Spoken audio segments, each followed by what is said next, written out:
মাগরিবের পরে যদি চন্দ্র উঠে যায় একবার সুবহানাল্লাহ বলবেন, সেই সওয়াব পাবেন। এত মর্যাদা, এত দাম এই রমজানুল মুবারকের। কেন? রমজান মাস এটা কি কোরআন নাযিল হওয়ার আগে এই দুনিয়ায় ছিল না? জবাব দিলেন না কেন? এটা ক্লাস চলছে, যেহেতু এটা মাদ্রাসা না, এখানে হাজার হাজার ছাত্র ছাত্রী লেখাপড়া করে। যারা ছাত্রের মতো আছেন জবাব দেবেন, একেবারে মনে হবে ক্লাসে জবাব দিচ্ছি। রমজানুল মুবারক এটাকে ১৫০০ বছর আগে কোরআন যখন নাযিল হয় তার আগে ছিল না? এই মর্যাদা ছিল, এ দাম ছিল। তার মানে বোঝা যাচ্ছে এর দাম বাড়ার পেছনে একটা কারণ আছে। আল্লাহ পাক বলেন, শাহরু রমাদান আল্লাযী উনজিলা ফীহিল কুরআন, এই সেই রমজান মাস যে মাসে আমি আল্লাহ কোরআন কারীম নাযিল করেছি। আমাদের এখানে প্রশ্ন হচ্ছে, শাহর মানে মাস, রমজান মানে উড়িয়ে দেওয়া, জ্বালিয়ে দেওয়া, নিঃশেষ করা, শেষ করে ফেলা, ধ্বংস করা, ভস্মীভূত করা, অনেকগুলো অর্থ আছে। কি জ্বালাতে আসে রমজান? মানুষের অপরাধ। বলেন তো কি জ্বালাতে আসে? অপরাধ প্রবণতা দিয়ে আল্লাহ আমাদেরকে বানিয়েছে। প্রত্যেকটি মানুষের ভেতরে কয়েকটা গুণ আছে। ইন্নাল ইনসানা খুলিকা হালুআ ইযা মাসসাহু শাররু জাযুআ ওয়া ইযা মাসসাহুল খায়রু মানুআ। আল্লাহ পাক বলেন, অবশ্যই মানুষকে আমি অস্থির চিত্তরূপে বানিয়েছি। মানুষ বিপদে পড়লে হায় হতাশ করে, আর কোন নিয়ামত পেলে কৃপণ হয়ে যায়। এটা মানুষের স্বভাব। সে যেই হোক, মানুষ যারা, তাদের স্বভাব আছে। কিন্তু ইল্লাল মুসাল্লিন, যারা মুসল্লি, যারা নামাজি, এই মানুষগুলোর ভেতরে এই গুণগুলো থাকবে না। জন্মগত ভাবে, সৃষ্টিগত ভাবে গুণ আমাদের সবার ভেতরে কম বেশি আছে। আমরা অস্থির, সব সময় আমরা ব্যস্ত।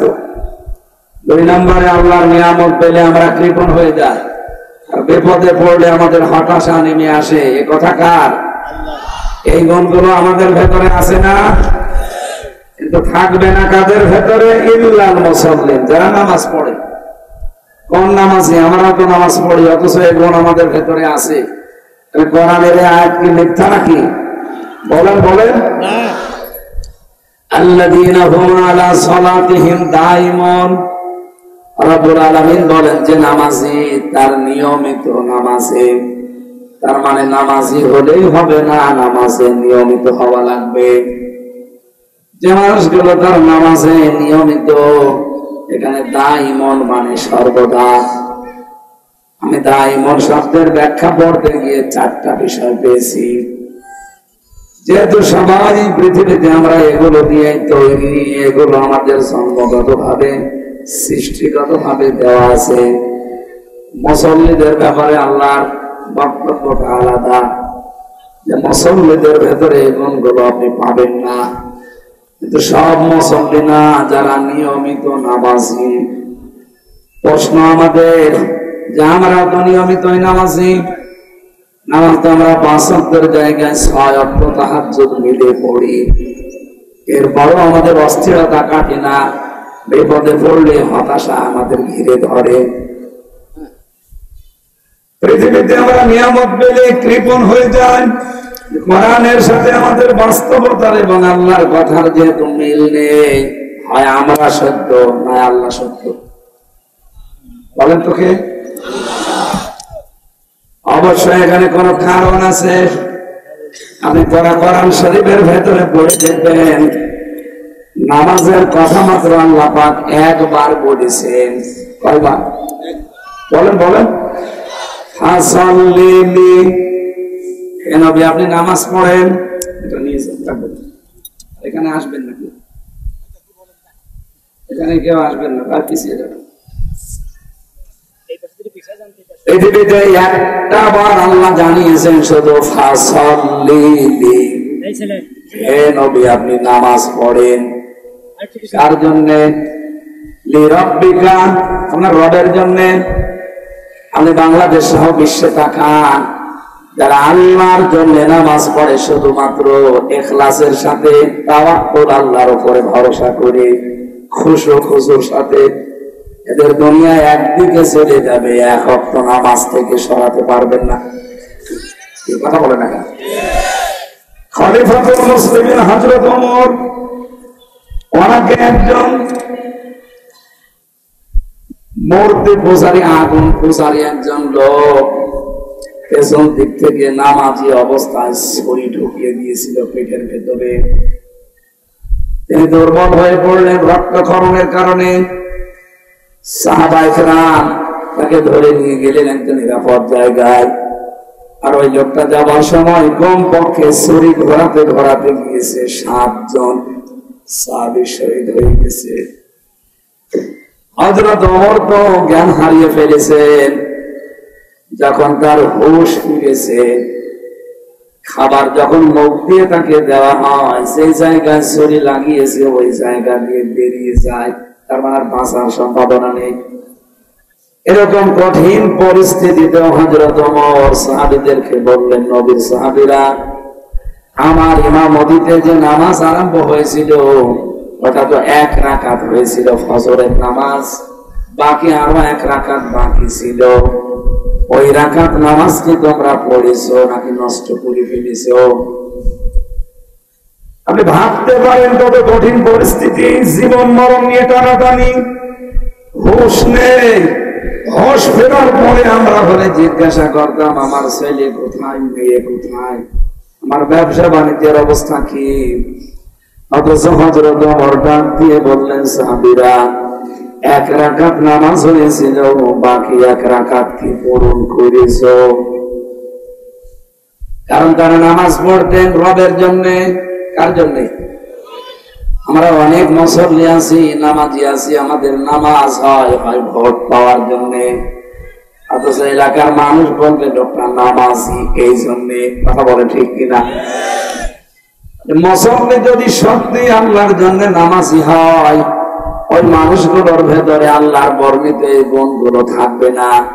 তারা বিপদে পড়লে ধৈর্য ধারণ করে ওভারকাম করার চেষ্টা চালাবে। এই মানুষগুলো পৃথিবীতে যদি আল্লাহর নিয়ামত পায়, কৃপণ হবে না, উদার হবে। অস্থির চিত্ত তাদের ভেতরে কাজ করবে না, তারা সব সময় শান্ত স্বভাবের হবে। এই গুণগুলো আমরা অনেকের ভেতরে এখনো অর্জন করতে পারি নাই। আমি সহ যারা এসেছি, যেহেতু মানুষের মানবিক এই গুণগুলো, একে জয় করে আমার আল্লাহ আমাদের যে গুণের কথা বললেন, এই গুণগুলো অর্জন করার তৌফিক যেন রমজানে দান করেন, বলেন আমিন। এমন একটা মাসের কথা বললাম, আপনার জীবনের অপরাধ, জীবনের গুনাহ খাতা সব পুড়িয়ে ছারখার করে দেবে। রব্বুল আলামিন বলেন, এত মর্যাদা দিয়েছি এই মাসটার আমি আল্লাহর কাছে। الذي أنزل فيه القرآن, এই মাসে শুধুমাত্র যে এইটা নাযিল হয়েছিল। পৃথিবীর প্রথম রমজান মাসে, রমজানের প্রথম তারিখে আমরা জানি হযরতে ইব্রাহিম আলাইহিস সালামের প্রতি আল্লাহ সহিফা নাযিল করেছিলেন প্রথম রমজানে। ইবনে কাসিরের বর্ণনা। ষষ্ঠ রমজানে মুসা আলাইহিস সালামের প্রতি আল্লাহ নাযিল করেছিলেন তাওরাত। 13 রমজানে হযরত ঈসা নবীর প্রতি আল্লাহ নাযিল করেছিলেন ইনজিল। 24 রমজানে হযরত দাউদ নবীর প্রতি নাযিল হয়েছিল জাবুর। 27 রমজান যেটা বলা হয়, আমাদের নবী মুহাম্মদ রাসূলুল্লাহর উপরে আল্লাহ নাযিল করেছিলেন এই কোরআন। ইন্না আনজালনাহু ফি লাইলাতিল কদর, অবশ্যই আমি কোরআনে কারীম রমজান মাসের লাইলাতুল কদরে নাযিল করেছি। ইন্না আনজালনাহু ফি লাইলাতিন মুবারাকাহ, অবশ্যই আপনার প্রতি যে কিতাব আমি নাযিল করেছি এটা কিন্তু বরকতময় রজনীতে নাযিল হওয়া। আল্লাহ বলেন, এত বরকত দিয়েছি, এই যে কিছুক্ষণ আগে বললাম, আপনি মাগরিব পর্যন্ত 70 বার সুবহানাল্লাহ বললে সাহাব পাবেন। আমরা শুধু মাগরিবের পরে যদি চাঁদ আজকে উঠে যায় একবার বললে আপনার মতো সাহাব আল্লাহ দিয়ে দেবে। এখন থেকে মাগরিব পর্যন্ত যদি 70 রাকাত নামাজ পড়েন, 70 রাকাতে আপনার যা হবে, মাগরিবের পরে শুধু আমি মাত্র 1 রাকাত নামাজ পড়বো, আল্লাহ তাই আমাকে দেবে।